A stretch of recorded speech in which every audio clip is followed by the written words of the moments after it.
Zelo malo je danes ostalo avtomobilov, ki so zasnovani z mislijo na cenovno občutljive kupce. No, eden takih avtomobilov je novi Citroen C3, še zlasti takšen, ki ima tukaj spodaj bencinski motor. Poglejmo torej, kaj ta avto ponuja in kakšne zanimive rešitve so tokrat poiskali Citroenovi snovalci.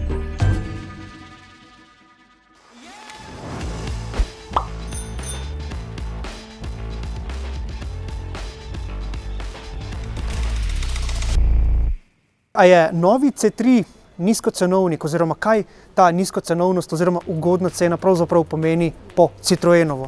Citroen v bistvu se je z novim C3 odločil, da bomo nagovarjali tako kupce B segmenta kot kupce segmenta B SUV. Če vozilo umeščamo med B in pa B SUV segment, lahko rečem, da je vozilo C3 eden izmed najcenejših na slovenskem tržišču.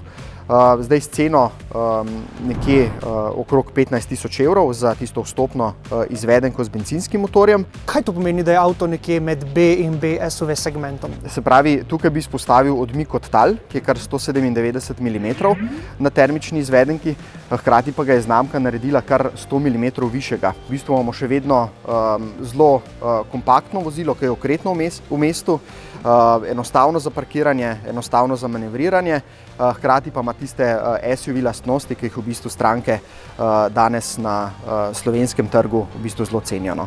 Glede na to, da govorimo o poceni avtomobilu za ta segment, čemu se bodo morali recimo uporabniki tega avtomobila odreči oziroma kje Citroen ni bil pripravljen na kakšne kompromise? Pri vstopni izvedenki stranka prejme v bistvu smartphone station oziroma postajo za pametni telefon. Tukaj ni tistega klasičnega radia, kot ga poznamo v ostalih modelih. Stranka lahko svoj pametni telefon poveže z vozilom preko aplikacije My Citroen, ki omogoča tiste glavne funkcionalnosti, klici, radio in pa navigacija. Nekako žrtvujemo, če se tako izrazim, samo ekran. Znamka Citroen pa v bistvu ni sklepala kompromisov pri udobju.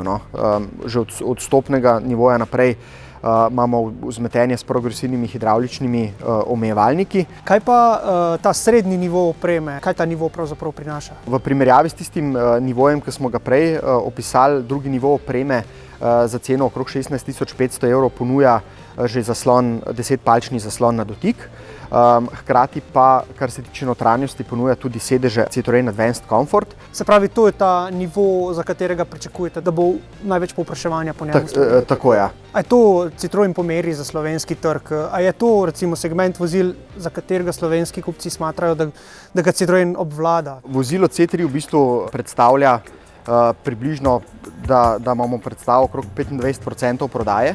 Od začetka lansiranja je v bistvu v Sloveniji bilo prodanih skoraj 20 000 vozil, tako da ta četrta generacija vozila C3 je dejansko zelo pomembna za samo znamko.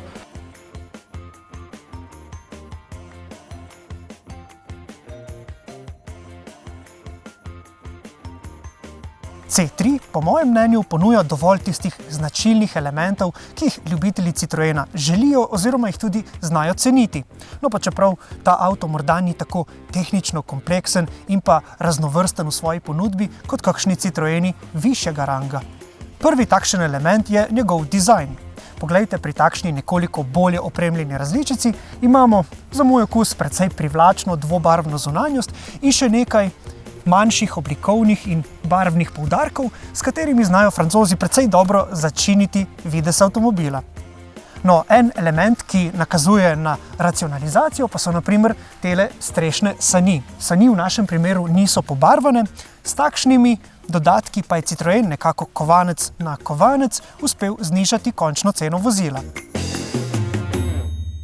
Zelo racionalno je poraba sredstev odmerjena tudi v notranjosti vozila. Tukaj imamo precej takšne zelo trde plastike, ampak kakor smo tega že od njih navajeni, so to plastiko francoski oblikovalci zelo lepo oddelali in dodali še nekaj zelo ličnih detajlov, da vse skupaj ne izgleda preveč ceneno. Dober primer so te površine, ki so prekrite z zelo prijetnim tekstilom in pa manjše zaplate usnja, ki so pač nameščene tam, kjer jih občutimo.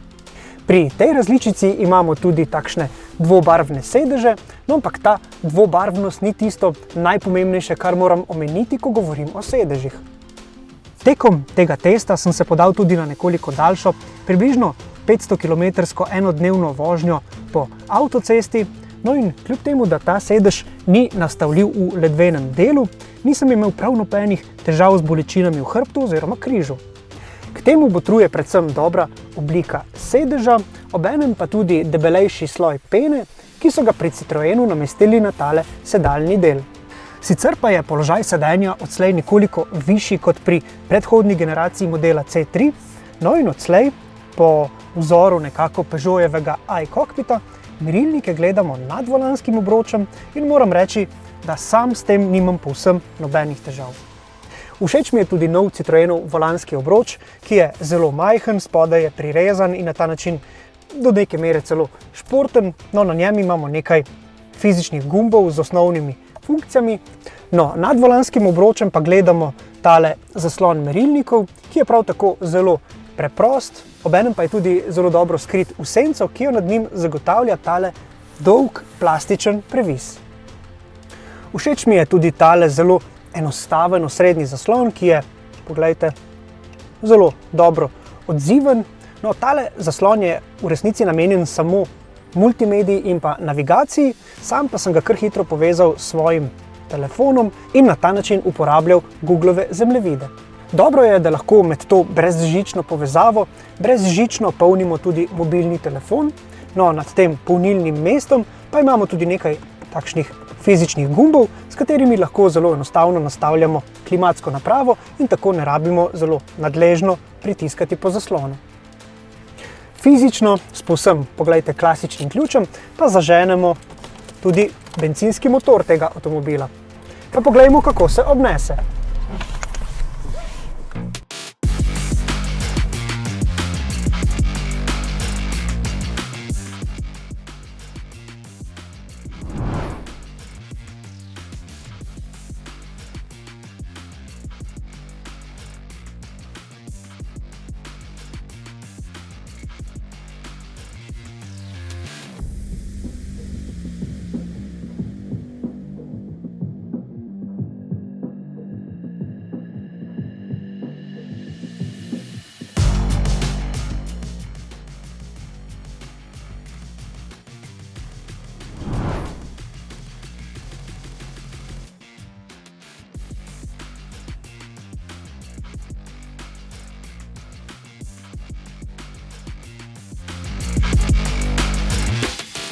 Ročni menjalnik je za vožnjo povsem spodoben oziroma za uporabnika povsem prijazen, no bi si pa sam vseeno želel, da bi Citroen morda s kakšno posodobitvijo tukaj na zaslon pred voznikom dodal še merilnik motornih vrtljajev. Mislim, da je ta tudi v letu 2024 še vedno zelo dobrodošel. No, nazaj v čas pa nas popelje tudi zvok, ko vklopimo smerokaz. Poslušajte.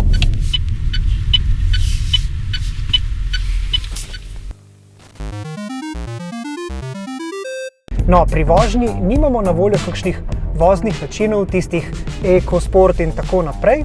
Imamo na voljo le en vozni način. No in v tem lahko rečem, da se C3 pelje zelo lahkotno in mehko, tako kot se za pravega Citroena spodobi. No, pri tem ima največ besede značilno Citroenovo vzmetenje s progresivnimi hidravličnimi omejevalniki, ki po mojem mnenju predstavlja tehnološko najbolj napredno komponento tega avtomobila.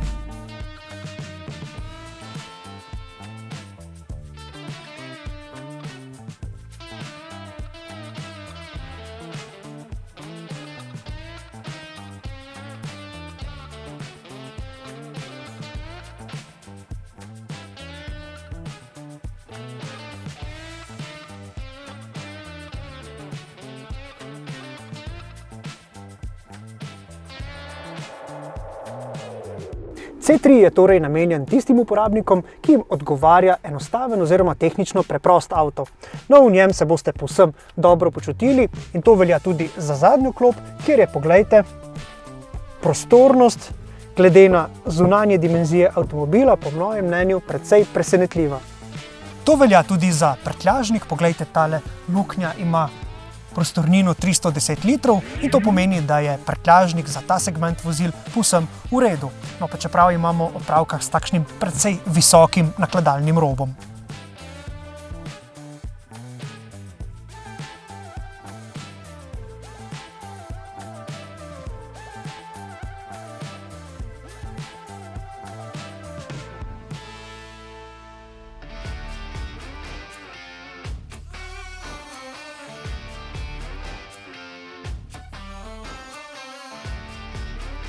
Hkrati pa se je znamka v bistvu odločila z novo C3 ponuditi tudi dostop do elektromobilnosti. Cena v bistvu za doplačilo dobrih 1000 evrov v povezavi z subvencijo, ki jo ponuja Borzen. Cena nekje okrog 16 000 evrov bo v bistvu pritegnila tudi kupce, ki nekako kolebajo mogoče še med termično pa električno izvedenko. Ampak to dobimo že različico z večjo baterijo ali bomo morali se odreči večji bateriji za ta denar? Ne, za to ceno je v bistvu že večja baterija s 44 kWh, ki omogoča doseg nekje 320 km po WLTP-ju.